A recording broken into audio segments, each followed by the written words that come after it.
Tenemos un invitado que nos va a nosotros a arrojar luz sobre lo que está pasando en términos del sector agropecuario, quizá en la parte macroeconómica. Se trata del agrónomo Héctor Acosta, que es secretario de Asuntos Agropecuarios de la Fuerza del Pueblo, pero también es miembro de la dirección central. Así es que, Héctor, bienvenido acá a Su Mundo con el Pueblo. Muy bien. Muy buenas tardes, Joaquín. Buenas tardes, Marina. Buenas tardes, Leonardo. Un saludo muy afectuoso a todos los televidentes. Con la anuencia de ustedes, claro que sí, hoy es día, como ustedes saben, nacional del café, que no es el día internacional del café. Es nacional. Hoy es el día nacional del café. Sí. Ustedes saben que el café, por muchos años, fue uno de los 4 rubros de exportación, los famosos rubros de exportación tradicional del país, acompañando al cacao, al tabaco y acompañando a la caña de azúcar. Sí, el azúcar. Entonces, le llamaban la economía del postre. Así mismo es, así mismo es. Y nosotros, que la mayor parte de los primeros años de nuestra vida fue en el Consejo Estatal del Azúcar, pues tenemos un poco de conocimiento de esos temas, sobre todo del azúcar. Bueno, pues por ser Día del Café, el doctor Leonel Fernández, el presidente y líder de la Fuerza del Pueblo, le envíen el día de hoy una felicitación a todos los productores nacionales del café, que me gustaría que ustedes me permitieran. Muy bien. Adelante. Dice así: Día Nacional del Café. Proteger y fomentar las áreas de montañas que son adecuadas para este cultivo no debe ser una responsabilidad exclusiva de los productores, sino un compromiso de nación. Nuestras sinceras felicitaciones a los productores de café y a todos los que conforman esta importante cadena productiva en la República Dominicana. Hoy, 11 de abril del año 2023, doctor Leonel Fernández, presidente de la Fuerza del Pueblo. Hablando de café, hemos visto cómo de un tiempo a esta parte las plantaciones de café han sido diezmadas por una especie como de hongo que le llaman las rollas del café. Sí. ¿Cómo va eso? ¿Eso se ha controlado? ¿Lo hemos eliminado? ¿O realmente siguen sufriendo nuestros productores locales, tanto grandes como pequeños, los embates de esas rollas, sobre todo en estos momentos en que el campo ha sido dejado de guarnecido? Porque muchos profesionales de la agricultura, de la agronomía, han sido cancelados. ¿Cómo se ha desarrollado ese tema en la República Dominicana hoy que se conmemora, se celebra el Día Nacional del Café? Sí, fíjese, lamentablemente el Día Nacional del Café encuentra a los productores de café, sobre todo a los pequeños y medianos, en una situación muy difícil, por no decir prácticamente quebrado la mayoría. La verdad que la enfermedad de la roya, que es una enfermedad producida por un hongo, y también la broca del café, que es un insecto, un coleóptero, que le provoca daño al fruto del café. La roya ataca más a la parte foliar. Esas enfermedades se desarrollaron e inicialmente fueron detectadas en Sri Lanka hace más o menos en el 1868 y 67 respectivamente. De ahí se extendió a todo Asia, a Centroamérica, y finalmente fue documentada en el país por primera vez en el año 1989, en el gobierno del presidente Joaquín Balaguer, en las ciudades de Restauración, en el noroeste. Desde entonces, la verdad es que esa enfermedad y la broca del café le han dado duro a las plantaciones de café. Para hacer un resumen hasta el día de hoy, para reflejarlo, el daño que ha causado, de más o menos 2 millones de hectáreas que teníamos sembradas de café en todo el territorio nacional, que valga decir, el café es un cultivo ecológico, que no solamente permite la conservación de los suelos de laderas, sino que al mismo tiempo es tiene una gran importancia en la captación y conservación del agua. Entonces, ¿qué pasó? Que se redujo de 2.4 millones de tareas a apenas 1.6 millones más o menos. Pero no solamente que tenemos 1.6 millones de tareas, sino que desde entonces los productores han tenido que ir talando las plantas, porque la verdad es que la diezma de una manera, como usted muy bien señaló. En los gobiernos del presidente Fernández se hizo un gran esfuerzo para revertir eso y se establecieron, bueno, una cantidad enorme de programas orientados a controlar principalmente lo que es la broca, el insecto, el manejo del insecto. Y a la sustitución... Una trampa. Exactamente. Y a la sustitución, ahí lo tenemos, a la sustitución de las plantas que no eran resistentes a la roya. Incluso se desarrollaron... Catimor. Se desarrollaron una cantidad enorme de viveros del Ministerio de Agricultura para desarrollar plantas resistentes. Y con el sector privado, valga la cuña, con Indubán, el don Rafael Perelló, se desarrolló, y el Ministerio de Agricultura, un gran proyecto con variedades resistentes a la parte este del país, que sirviera de, vamos a decir, de base para de ahí multiplicar eso hacia todo el país. Pero lamentablemente en los años subsiguientes esos programas se cayeron mucho. De hecho, hoy los viveros del Ministerio de Agricultura están prácticamente o abandonados o semi-cerrados todos, prácticamente. En el caso del café hay algunos que están funcionando, pero muy poco. Es lamentable la situación porque, por ejemplo, en el periodo 2000-2004 se tomó un financiamiento para mejorar la calidad del café, gestionado por en ese entonces el presidente Hipólito Mejía, muy oportuno ese financiamiento, y para desarrollar café de especialidad y gourmet. Pero ese financiamiento tuvo un fracaso total en su ejecución en ese periodo. Entonces los productores, la mayoría de ellos, de 50.000 productores, para que usted tenga idea, hoy apenas hay como 28.000 productores. Y de ese total hay 15.000 que tienen su crédito paralizado porque quedaron agarrados con ese financiamiento del Banco Francés, que más bien es la Agencia de Desarrollo Francés, con el Banco Agrícola, que es el contraparte nacional. El gobierno quedó en condonarle, este gobierno, unos 397 millones de pesos que se deben aún, que el gobierno debió terminar de pagarlo porque era el garante de ese préstamo en el año 18 y no se ha hecho todavía. Este gobierno se lo ha prometido en más de 5 ocasiones, incluso en una ocasión le dijo a la prensa que desde el Palacio había instruido al director del Instituto del Café, del Indocafé, para que se pagaran y no se pagan. Entonces esos productores están atados de la mano con esa situación de la roya y de la broca, y no tienen financiamiento. La cancelación de los técnicos. Entonces, a eso iba. Sí.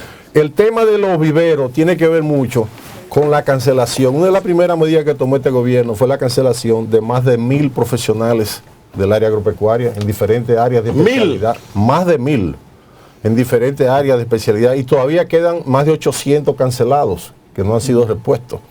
Y lo peor de todo, que si fuera que lo cancelaron para poner profesionales de igual nivel que ellos, para que usted tenga una idea, mira, un profesional de eso, con cierta especialidad en un área específica, es un profesional que el país lo ha preparado, no solo nacionalmente, sino enviándolo fuera, a universidades y a centros de capacitación fuera del país. Bueno, pues ahora mismo los productores de café están en una situación difícil como muchos otros productores, porque se ha visto restringido el servicio de asistencia o extensión hacia los productores por parte de los agrónomos. Pero eso también ha incidido en lo que es los sistemas de vigilancia y control cuarentenario en puertos, aeropuertos y fronteras. De hecho, la introducción al país de la peste porcina africana se facilitó por eso, porque no había personal capacitado para eso. Pero antes teníamos a gente suficiente. Por supuesto. Para medir todo lo que era la inocuidad de lo que entraba al país. Pero que esas cancelaciones fueron sustituidas hasta por gente que no son agrónomos, la mayoría. Era para buscar tarjetas para meter personas. Compañerito de la base. Lamentablemente hay que decirlo. En detrimento de los intereses nacionales del país. Pero fíjese, en sentido general, este es un gobierno que ha sido un fracaso total en casi todas las áreas. Nos vamos a referir más a la parte agropecuaria, pero yo digo todas las áreas porque con el nivel de financiamiento que le permitieron a este gobierno, que van más de 25.000 millones de dólares en préstamos, este gobierno no tiene una obra relevante que mostrar que impacte el desarrollo del país. Este gobierno no cogió parte de ese dinero para impulsar, incentivar la producción agropecuaria nacional. Todo lo contrario, se implementó, se puso en funcionamiento una ley de tasa cero para importación, tratando de frenar la inflación. Porque desde que este gobierno subió el precio de los alimentos, ha sido el pan nuestro de cada día de la población. ¿Ha beneficiado, ingeniero, esa tasa cero ha beneficiado al productor local y a los consumidores finales? Mire, primero no benefició en nada a los consumidores nacionales, porque usted y nosotros somos consumidores todos. Usted no sintió ningún efecto de esa ley en los productos que traían. Todo lo contrario. Esa ley se estimó, por ejemplo, que iba a haber una exención fiscal, o sea, un gasto tributario del gobierno de 267 millones. ¿Y usted sabe cuánto terminó siendo? 1.700 millones de pesos. Que se quedaron 170 comerciantes a los que le dieron los permisos de importación. Wow. Pero lo grande es que esas importaciones le hicieron daño a los productores nacionales en diferentes rubros. Por ejemplo, se trajo pollo. Se inundó el país de pollo de Brasil. Pero eso no era el tal pollo indé. ¿Qué es lo que? ¿Qué es eso, verdad? El pollo. Que el presidente dijo que en la actualidad, sí, con los recursos que percibe la gente para cubrir los costos de la canasta familiar, se compra más pollo indé que en el 2011. Mire, el señor presidente, en su discurso, tomó la Asamblea Nacional para usar, yo diría que un término un poco jocoso, porque se refirió a que un grupo de economistas jóvenes le sugirieron que calculara el pollo index. Mire, eso de index se refiere a lo que hacía la revista The Economy en Estados Unidos para calcular el Max Index, el índice de la hamburguesa McDonald's, para comparar el precio en Estados Unidos con el precio en diferentes partes del mundo, pero donde interviene una serie de variables, sí, que no tiene que ver nada con lo que se quería referir el presidente, que era de que el poder adquisitivo. El poder adquisitivo no se calcula dividiendo. Ingeniero, tenemos una llamadita aquí. Perfecto. Su mundo con el pueblo, ¿quién y de dónde? Estamos llamando desde Pedro Brán. Adelante. Para saludar ese prestigioso programa que bastante me gusta oírlo y siempre estoy a la vanguardia todo el tiempo viendo ese programa porque me gusta el programa. Y para saludar el próximo alcalde del municipio de Pedro Brán, a Robinson Capellán. Ay, Robinson está duro. Gracias, saludos a Robinson, que tire para adelante. Adelante, ingeniero. Sí, bueno, pues el presidente se refirió a que dividiendo el salario mínimo actual, que él dijo que era 16.262 pesos con 50. Promedio, salario promedio.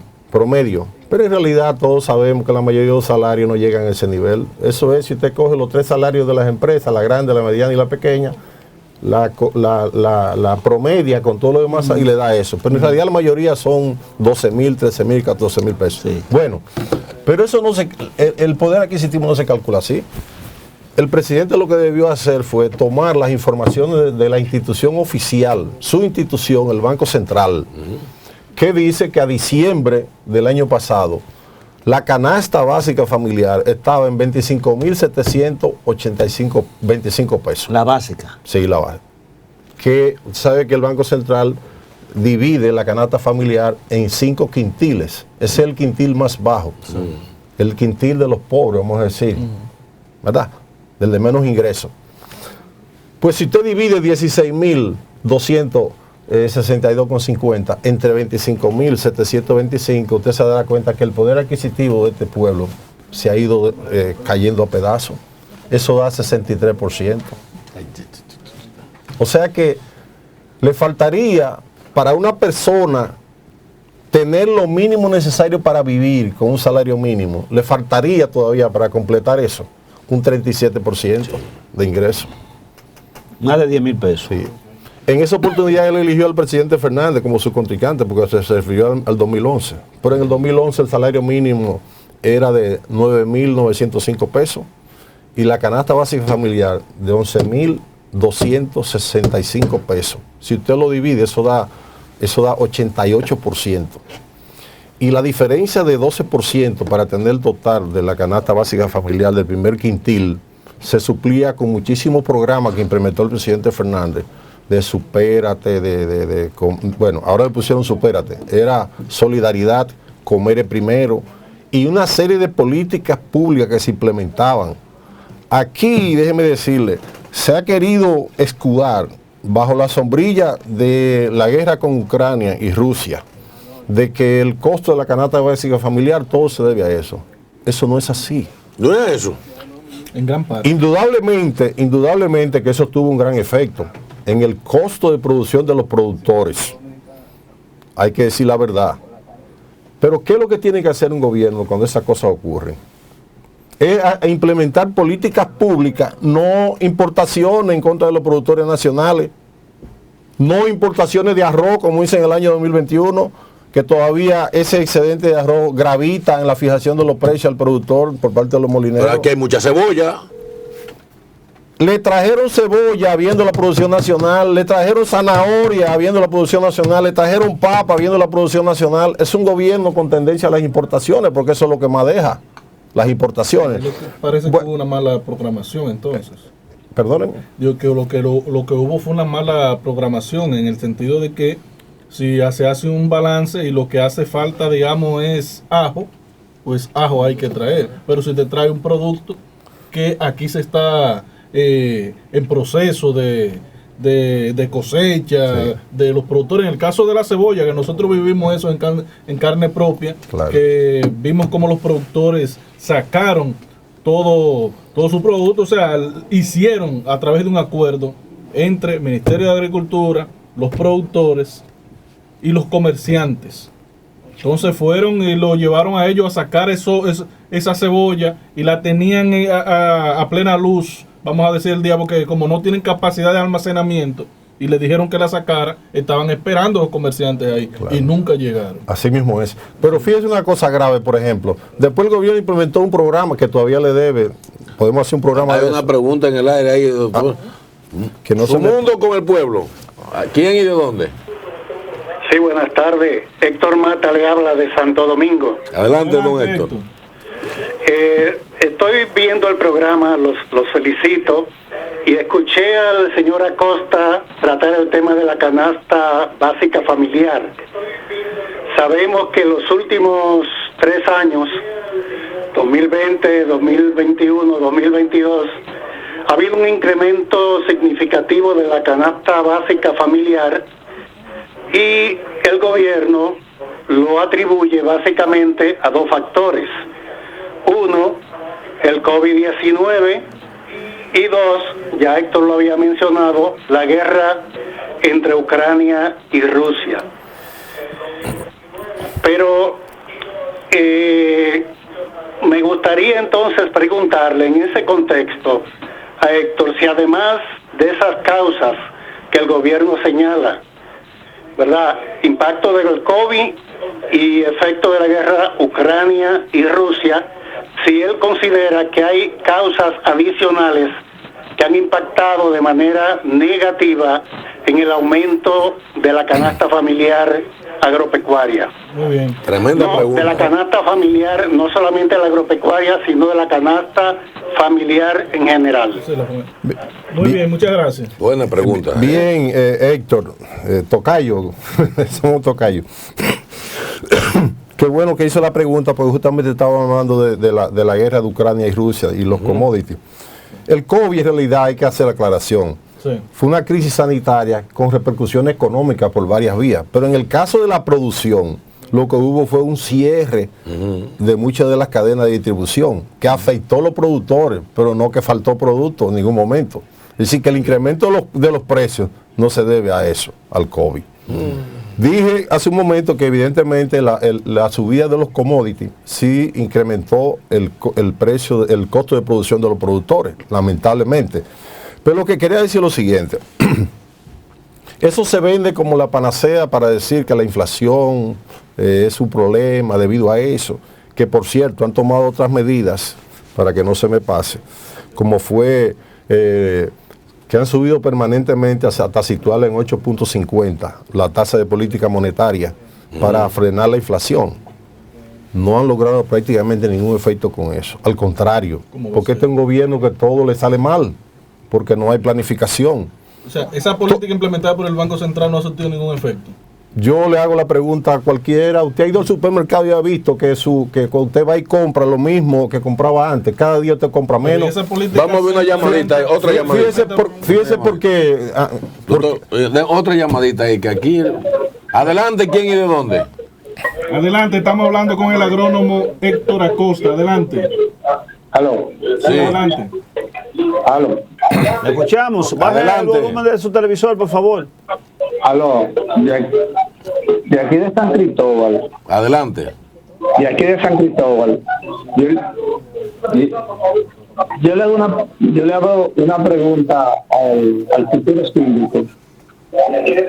Sí. Yo le hago una pregunta al futuro síndico. ¿A cuál síndico? Al que se va a postular por la zona vital que está hablando ahí, del agrónomo. No, pero no es candidato a síndico, ¿no? No soy candidato a nada.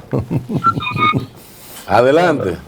Ahí están las vías de contacto para nosotros, pero queremos preguntas directas hacia nuestro invitado sobre la margen del respeto. Sí. O sea, usted puede estar o no de acuerdo con lo que él está planteando, pero tiene la oportunidad de poder hacerle alguna pregunta, pero respetando a los invitados. Ingeniero, el país forma parte de un acuerdo de libre comercio entre los Estados Unidos, Centroamérica y la República Dominicana, DR-CASTA. Así es. Y los aranceles que paga el arroz ha venido disminuyendo, tanto así que en el año 2025 el arroz norteamericano entrará sin pago de arancel. El presidente de la República, con una reunión con los productores, le dijo que él no va a permitir que entre arroz de ese sin pago de arancel. ¿Tiene el presidente el poder de violentar ese tipo de acuerdos? Excelente pregunta. ¿Usted me permite completarla? Cuando entró la llamada, le decía que ha sido negativo, porque en realidad lo que ha hecho ese incremento de la tasa de política monetaria es que ha incrementado la tasa de interés bancaria. Y ahora el costo de producción se está elevando por esa razón. Por una cosa muy simple. Ellos pretendieron recoger parte del dinero que se distribuyó fruto de la pandemia con todos los préstamos que se tomaron, y los certificados financieros y la letra del Banco Central están a 14 hasta 15%, entonces evidentemente los intereses bancarios se han disparado hasta 25% ya para la producción. Entonces, por eso decía que ha sido un efecto contrario a lo que perseguían. Y para completar, primero responder la pregunta de Héctor Mata sobre el tema de los commodities. Mire, el COVID fue, como dije, una crisis sanitaria que tuvo efecto en la salud fundamentalmente y en la parte económica por el cierre de la economía, pero no en la parte agropecuaria. Ahora, el incremento de los commodities, fruto de la crisis de Ucrania y Rusia, porque Rusia y Ucrania son dos de los principales productores de granos y fertilizantes del mundo. Bueno, pero ¿qué podemos decir en cuanto a eso? Fíjense, durante el gobierno del presidente Fernández, del 2008 al 2012, tuvimos dos crisis alimentarias mundiales. La del 2008, que fue como consecuencia de la explosión de la burbuja inmobiliaria en los Estados Unidos, que tumban las bolsas del mundo, todas las bolsas, y bueno, fue un desastre total. Una crisis una recesión económica y una crisis alimentaria documentada por la FAO en esa oportunidad. Bueno, ¿y qué hicimos nosotros en esa oportunidad? Que se diseñaron una serie de políticas de incentivo a la producción, de apoyo a los productores, principalmente a los pequeños y medianos. Y nosotros, la FAO se sorprendía, incluso el director de la FAO vino a una reunión al Palacio Nacional, dijo que no entendía cómo era que en el país había suficiente alimento y exportamos arroz en ese año, exportamos 660,000 quintales en el 2008, en medio de la crisis alimentaria del mundo. Ahora, por el COVID no hubo crisis alimentaria documentada por la FAO, mucho menos. Y la FAO lo certificó, no hay una crisis alimentaria en el mundo. Pero eso mismo pasó en el 2000, y los commodities se dispararon de una manera increíble. Por eso mismo pasó en el 2011 y 2012, que vino una crisis alimentaria, fruto de qué? De la especulación de los grandes capitales del mundo, sobre todo los árabes, en compra de commodities y en compra de alimentos básicos. Y de nuevo se dispararon los commodities. A mí me gusta hablar siempre con cifras, por eso cuando le respondí la pregunta del señor presidente sobre el pollo Indes, que no lo terminamos, porque vino una pregunta. Mire, en el año 2008, ¿usted sabe cuál fue el precio promedio del petróleo? WTI, el West Texas Intermedia, que es el que nosotros usamos de referencia. 99.56, y llegamos a comprar petróleo durante el año a $150 el barril y más caro. ¿Usted sabe cuánto fue el precio promedio en el primer año del presidente, o en el primero 6 meses? En el 20, 39.31 el barril. Wow. En el 2021 fue 67.96. ¿Usted sabe cuánto fue en el 2011 y 2012? 95.05 y 94.16 promedio, con meses que era más de $100 el barril. Pero así yo le puedo señalar aquí también lo que pasó. Tenemos otra llamadita. Lo que pasó con la urea, con el potasio, con el fósforo, con el maíz, que no es verdad que ahora son más altos que en ese tiempo. Y bajaron los commodities ya. Están bajando. Adelante, ¿quién y de dónde?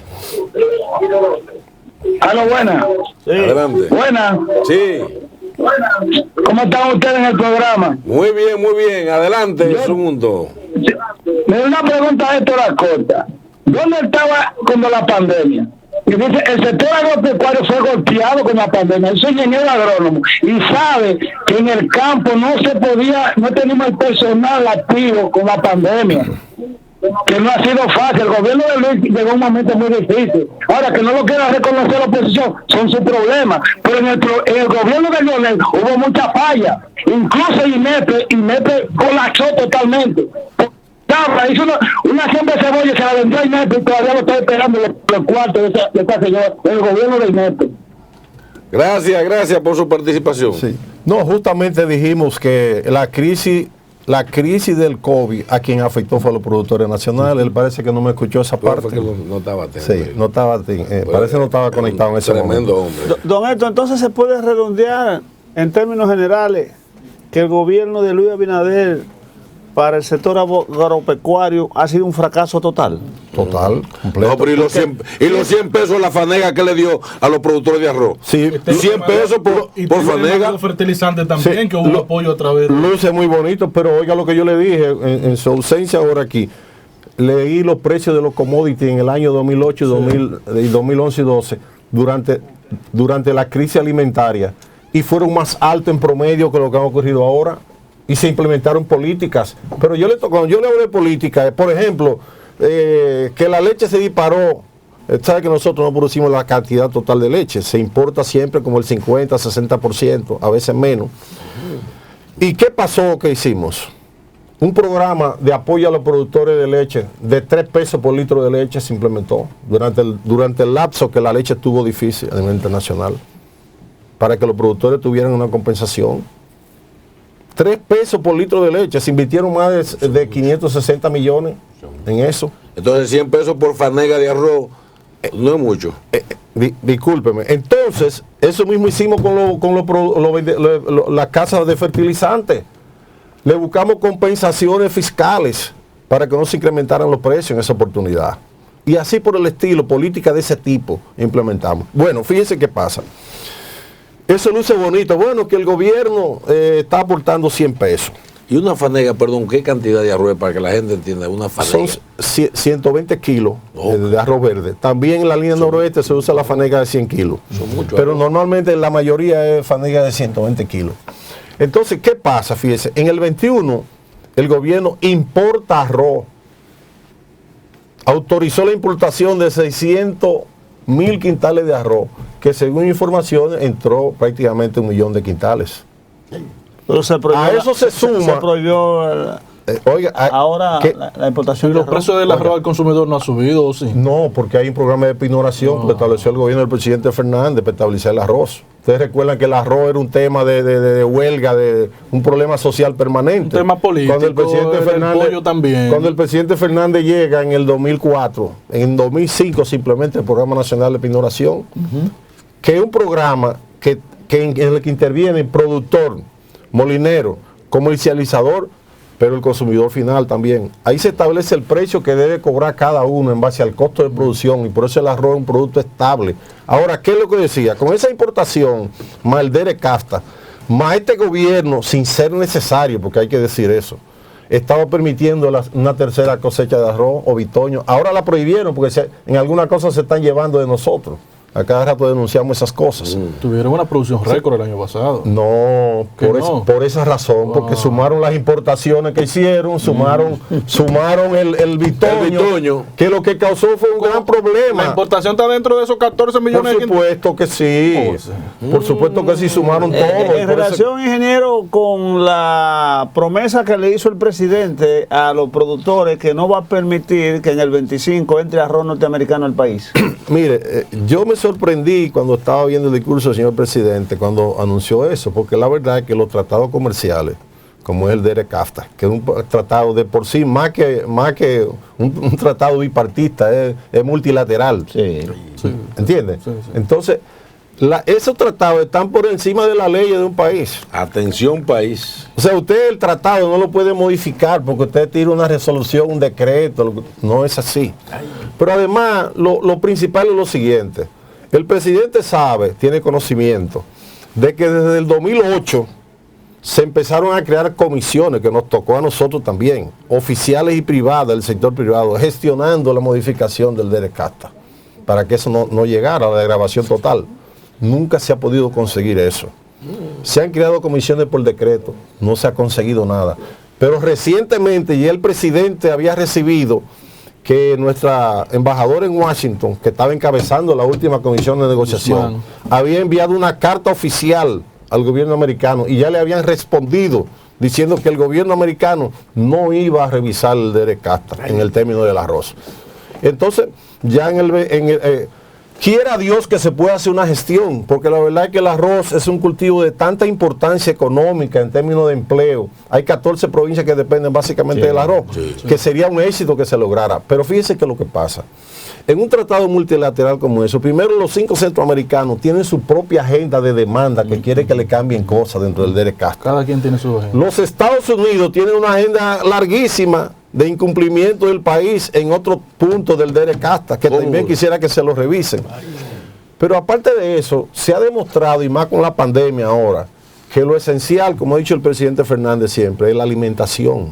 Los pueblos se han dado cuenta que tienen que proteger sus productores agropecuarios, porque la alimentación es lo primero. Usted no hace nada en la vida si no tiene comida. ¿Qué es lo que hace la gente? Está pensando en las 3 comidas que se va a comer en el día. Ingeniero. Entonces, lo que le iba a decir es lo siguiente, mire, los países grandes tienen una protección tan grande a su producción agropecuaria, que por ejemplo, la ronda Uruguay, después de la ronda Uruguay, donde se negoció eso, la degradación, la liberalización del comercio agrícola, es como se llama el término, se hizo la ronda Doha después, en el 2001, y se puso como fecha el 2013, de que todos los países tenían que liberar el comercio y dar 0 incentivo a las exportaciones. Eso no se ha hecho ni se va a hacer, porque todo el mundo tiene su interés. Mire, los productores, fíjese por qué los productores nacionales están tan preocupados para la liberación total de los aranceles bajo el DERECAFTA, que es el 1 de enero de 2025, como bien usted señaló. Usted sabe que nos dieron primero 10 años de gracia y 20 años de liberación, donde se iba reduciendo el 99% del arancel. Primero un 8% anual durante los primeros 5 años y después un 12% en los últimos 5 años. ¿Y qué pasa? Que los productores de Estados Unidos reciben 3 tipos de subsidios, lo de arroz. Doctor, antes de los 3 tipos de subsidios, vamos a una llamadita, Perfecto, que es parte de la dinámica del programa. Adelante, es un mundo con el pueblo, ¿quién y de dónde? Muy buenas tardes, mis amigos. ¿Cómo pasaron esta Semana Santa, esos 3 líderes? Bien. Bien. Y tú con frío allá en los países, ¿eh? Adelante, Tuti. No, muchachos. No, aquí pasa un chin frío, un chin caliente, ya la cosa está mejorando, tranquilo, la nieve ya como que se no está yendo. Ahora se la mandamos para Santo Domingo. En San Juan hubo hielo también. La pregunta, Tuti, al ingeniero Acosta, por favor. Mira, yo quisiera, se ha escuchado algunas personas hablando del ingeniero Acosta. Hermano mío, yo quiero felicitarlo y quiero decirle públicamente a esas personas que están llamando y han querido opacar su trabajo, que primero revisen su historial, porque para mí usted es una persona que tiene un liderazgo tremendo en el área empresarial y creo que está muy equivocado. Usted le da mucho beneficio al pertenecer o estar al lado de ese líder, Leonel Fernández Reina. Yo lo felicito y ese parte de la fuerza del pueblo. O sea que esa persona, primero, antes de usted querer opacar o ofender a alguien, primero revisen el historial. Y en cuanto a Héctor, yo quería preguntarte, en cuanto al sistema económico, los empresariales, me veas eso mismo, los pequeños empresarios, ¿cuáles son los planes que tiene la fuerza del pueblo, hermano mío? Gracias, Tuti. Gracias, Tuti. Bueno, un empresario. No solamente con los pequeños y los grandes, o sea, la Fuerza del Pueblo está preparada con un programa de gobierno realmente desde ya en las diferentes áreas importantes de la actividad económica nacional. Naturalmente eso llegará a su momento en que podemos venir a debatirlo, informar cada tema en particular. Pero yo no quiero, no quiero que se me vaya, ingeniero, que hablemos por lo menos 2 minutos de política. Sí, claro. Su opinión sobre la encuesta de la Galo. Bueno, fíjese, yo respeto las encuestas, naturalmente, pero lo que se ha visto en los últimos años es una tendencia hacia informaciones dentro de la misma encuesta que no se corresponden con la metodología que debe emplearse para realizar una encuesta. Mire, ¿usted cree algo? Usted deme un cortecito de Hipólito breve para a ver si usted coincide con él.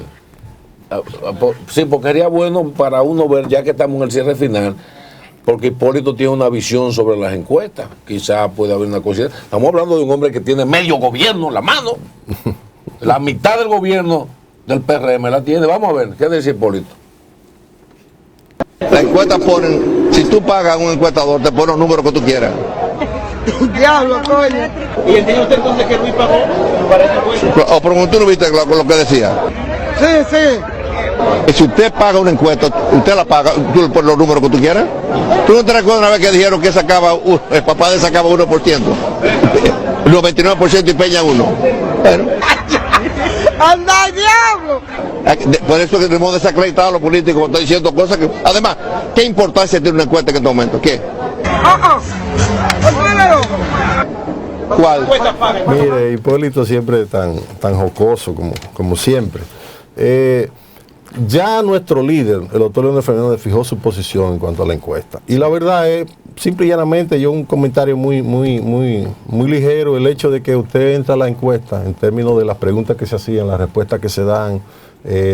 No es cierto que cuando la respuesta de la inconformidad con la canasta básica familiar de cerca de un 70% y cosas como ese, rechazo del gobierno, la criminalidad y todas esas cosas, entonces que haya una intención de voto como la que se ha planteado. Naturalmente, nosotros estamos en la encuesta en un sólido segundo lugar, como en la oposición, y la verdad es que nosotros lo que estamos haciendo es trabajando todos los días para fortalecer el partido. El presidente Fernández no descansa, nosotros tenemos las instrucciones de no descansar tampoco. El partido tiene una estructura ya orgánica, extraordinaria a nivel nacional, como pocos partidos la tienen. Mire, ahí tenemos los paneles llenos, ya estamos casi en el cierre. Vamos, una llamadita más. Sí, hay que traerlo de nuevo usted, ingeniero. Una llamadita más. Su mundo con el pueblo, ¿quién y de dónde? Sí, gracias, buenas tardes. Nereida Pérez, del Simón Bolívar. Adelante, Nereida. Sí, quiero felicitar al señor Héctor Acosta, felicitarlo por su intervención en este programa tan visto, tan prestigioso. Gracias por su apoyo. Y es un privilegio contar con un consultor político, empresario. De verdad que es un orgullo pertenecer, saber que tenemos personas que de verdad cuentan con un criterio personal y con un conocimiento. Gracias y muchas felicidades. Gracias, muy amable. Bueno, ya resumo. Mire, sí. Usted tiene que venir por más tiempo. Sí, mire, hablamos del tema agropecuario, pero como le dije, este gobierno realmente no ha atendido ninguno de los problemas básicos de la población. Entonces, ¿de qué impuestos me vienen hablando? Parecido a algo a lo que dijo Hipólito. Pero oiga, dice mucha yo le doy gente, una pregunta. Escúchame, ingeniero. Dice mucha gente, ingeniero, perdone, que este gobierno ha sembrado mucho, pero en los periódicos. Bueno, si son sueños, ha sembrado mucho. Porque en la ciudad no se siembra, en el campo. Y la verdad que hemos tenido un cambio extraordinario. ¿Cuál ha sido el cambio? Multiplicar por 2 el costo de la canasta básica familiar en todos los sentidos. Usted coge producto por producto y prácticamente todo han duplicado de precio en este gobierno. Y no hay manera de que bajen. Todo lo que hace va en contra de la canasta básica familiar. Fíjese, la respuesta que yo le podía dar de las encuestas es: número 1, que nuestro partido está estructuralmente ya a nivel nacional. Tenemos ya más de 4.600 direcciones medias. Tenemos más de 76.000 direcciones de base. Tenemos ya la estructura electoral montada. Tenemos ya un padrón depositado de 1,5 millones de afiliados. A mitad de este año posiblemente se deposite uno de 2 millones. Se tiene planificado o programado que para principios del año próximo uno de 2,5 millones.